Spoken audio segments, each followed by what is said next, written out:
இந்த D-Link DVR நம்ம start up பண்ணுறதுக்கு நம்ம செய்ய வேண்டியது பார்த்தோம்னா ஃபஸ்ட்டு இந்த DVR ஆன் பண்ணணும். அதுக்கு நம்ம செய்ய வேண்டியது DVRக்கு பவர் கொடுத்தாச்சு, மவுஸ் கனெக்ட் பண்ணிட்டேன், டிவி அவுட்புட்டுக்கு HDMI எடுத்துக்கிட்டேன். இப்போதைக்கு DVR ஆன் ஆகிடுச்சு. ஜஸ்ட்டு இப்படி வச்சிடுறேன்.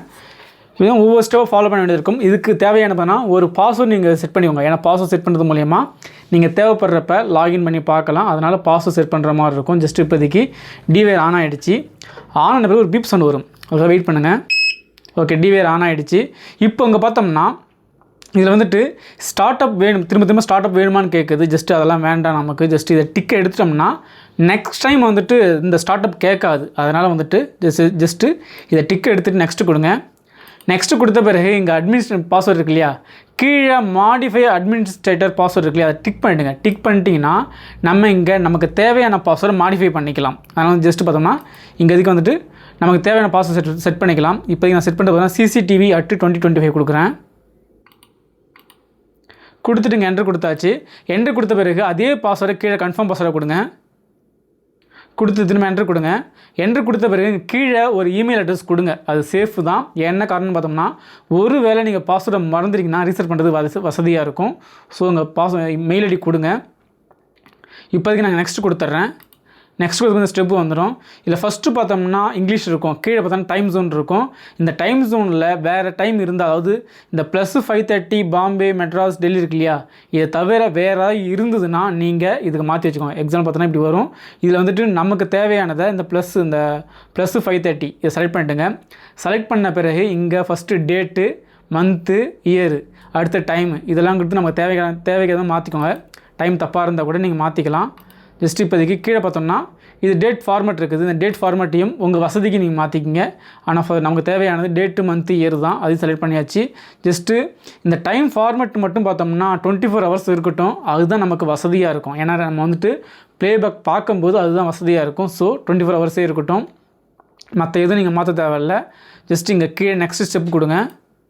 கொடுத்துட்டு இங்கேயும் நீங்கள் எதுவும் மாற்ற தேவையில்லை. ஏன்னா இது ரெக்கார்டிங் செட்டிங்ஸ் இது. ஸோ இது இங்கே மாற்ற தேவையில்லை. ஜஸ்ட்டு இதெல்லாம் பார்த்தோன்னா க்ரீன், அதாவது இங்கே இருக்கிறது பார்த்தோன்னா க்ரீனுங்கிறது நார்மல் ரெக்கார்டிங். ஸோ இது மாற்ற தேவையில்லை. ஜஸ்ட்டு இங்கே நெக்ஸ்ட்டு கொடுத்துருங்க.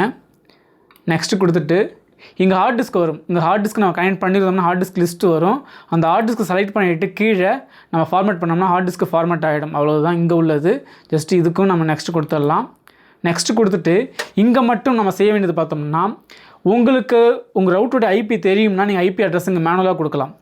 இந்த IP அட்ரஸில் நீங்கள் மேனுவலாக கொடுக்கலாம். கொடுத்துக்கிட்டு நம்ம அப்ளை பண்ணிக்கலாம்.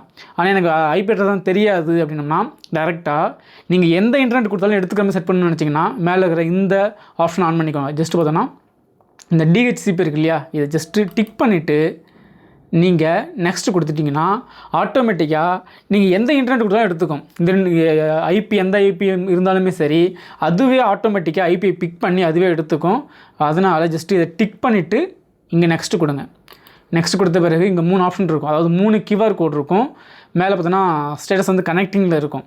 இப்போ பார்த்தோம்னா ஃபஸ்ட்டு வந்துட்டு பார்த்தோம்னா இது ஐஃபோனுக்கான அந்த அப்ளிகேஷனுக்கான QR கோடு இது. இந்த QR கோடு நீங்கள் ஸ்கேன் பண்ணிங்கன்னா ஆட்டோமேட்டிக்காக அந்த ஐஃபோனோட அப்ளிகேஷனுக்கு கொண்டு போயிடும். அதே மாதிரி ரெண்டாவது பார்த்தோம்னா இது ஆண்ட்ராய்டு ஃபோனுக்கான அப்ளிகேஷனுக்கான QR கோடு இது. இதை ஸ்கேன் பண்ணிங்கன்னா அந்த அப்ளிகேஷனுக்கு கொண்டு போயிடும். ஆனால் மூணாவது தான் க்ளவுட் ID. இது ஸ்கேன் பண்ணால் மட்டும்தான் மொபைல் ஆப் பார்க்க முடியும். ஜஸ்ட் இப்போ இதை அப்படியே வச்சுட்டு நெக்ஸ்ட் கொடுத்துட்றேன். நெக்ஸ்ட் கொடுத்த பிறகு முடிஞ்சிச்சு, அவ்வளோதான். இதுக்கப்புறம் ஸ்டார்ட் அப் முடிஞ்சிடுச்சு. ஜஸ்ட்டு இப்போதைக்கு நம்ம மொபைல் கான்ஃபிகர் பண்ண போகிறோம். மொபைல் கான்ஃபிகர் பண்ணுறதுக்கு நம்ம செய்யணுது பார்த்தோம்னா ஜஸ்ட்டு வழக்கம் போல் திரும்பவும் நம்ம மொபைல் கான்ஃபிகர் பண்ணுறதுக்கு தேவையான பார்த்தோன்னா இங்கே லேண்ட் கேபிள் கொடுத்துருக்கணும். உங்கள் ரவுட்லேருந்து வர லேண்ட் கேபிளை கனெக்ட் பண்ணுங்கள். கனெக்ட் பண்ண பிறகு இங்கே க்ரீன் அண்ட் எல்லோ பிங்க் ஆகிட்டே இருக்கும். இங்கே ரைட் கிளிக் பண்ணுங்கள். ரைட் கிளிக் பண்ணிவிட்டு மெயின் மெனுக்குள்ளே போங்க. மெயின் மெனுக்குள்ளே போன பிறகு பார்த்தோன்னா இங்கே நெட்வொர்க் ஆப்ஷன் கீழே பார்த்தோம்னா IP அட்ரஸ்ஸு, DDNS, அடுத்து P2P இதெல்லாம் இருக்கும். நமக்கு தேவையானது P2P தான். ஜஸ்ட்டு இப்போ இந்த P2P கிளிக் பண்ண உடனே பார்த்தோம்னா இங்கே 3 விதமான QR கோட் இருக்கும். நம்ம சொன்னது தான். இங்கே பார்த்தோன்னா நமக்கு தேவையான இது தான் ஸ்கேன் பண்ணணும். இந்த ஆப்பை எப்படி நம்ம இன்ஸ்டால் பண்ணுறது, எப்படி ஸ்கேன் பண்ணுறது, அதுக்கான வீடியோ கீழே டிஸ்கிரிப்ஷனில் கொடுக்க செக் பண்ணி பாருங்கள். இப்போ டேரெக்டாக இதை நம்ம ஸ்கேன் பண்ணி பார்க்கலாம்.